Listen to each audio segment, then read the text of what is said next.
Dans cette vidéo, nous allons faire le lien entre proportionnalité et produit en croix. Rappelons déjà ce qu'est une situation de proportionnalité. Donc on a un tableau de proportionnalité lorsque on peut passer d'une ligne à l'autre en multipliant les nombres de la première ligne, par exemple, par un même nombre pour obtenir ceux de la deuxième ligne. Ce nombre, ici dans l'exemple, on peut passer de la première ligne à la deuxième ligne en multipliant par 0,3. Ce nombre est appelé un coefficient de proportionnalité. Alors évidemment, on a aussi un nombre qui permet de passer de la deuxième à la première ligne en multipliant, et ce nombre-là sera aussi un coefficient de proportionnalité pour cette situation. Dans une situation de proportionnalité, notamment quand elle est décrite dans un tableau de proportionnalité, le nombre qui manque s'appelle une quatrième proportionnelle. Donc on va voir dans la suite comment déterminer une quatrième proportionnelle à l'aide des produits en croix. Alors on rappelle que sur l'exemple qui est ici, si ce tableau est un tableau de proportionnalité, ça veut dire que 7 sur 2,5 c'est égal à 16,8 sur y. Ce nombre-là va être le coefficient de proportionnalité qui permet de passer de la deuxième à la première ligne en multipliant.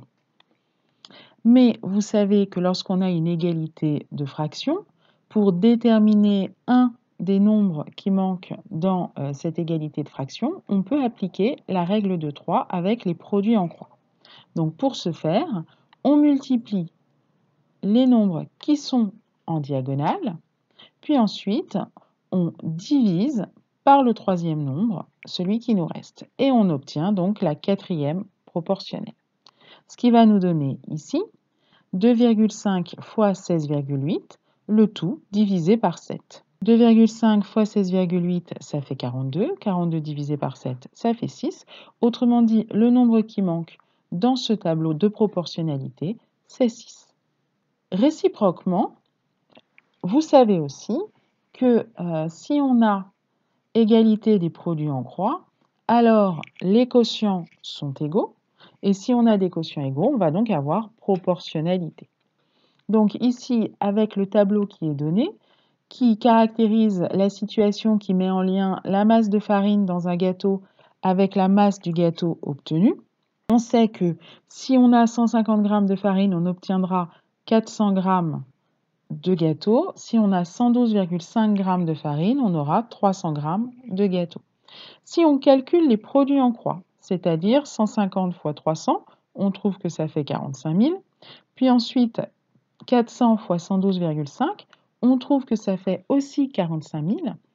Puisque les produits en croix sont égaux, alors on va pouvoir écrire que 150 sur 400, c'est égal à 112,5 sur 300. Autrement dit, je peux passer de la deuxième à la première ligne en multipliant par un même nombre, le coefficient 150 sur 400, et donc ce tableau est un tableau de proportionnalité.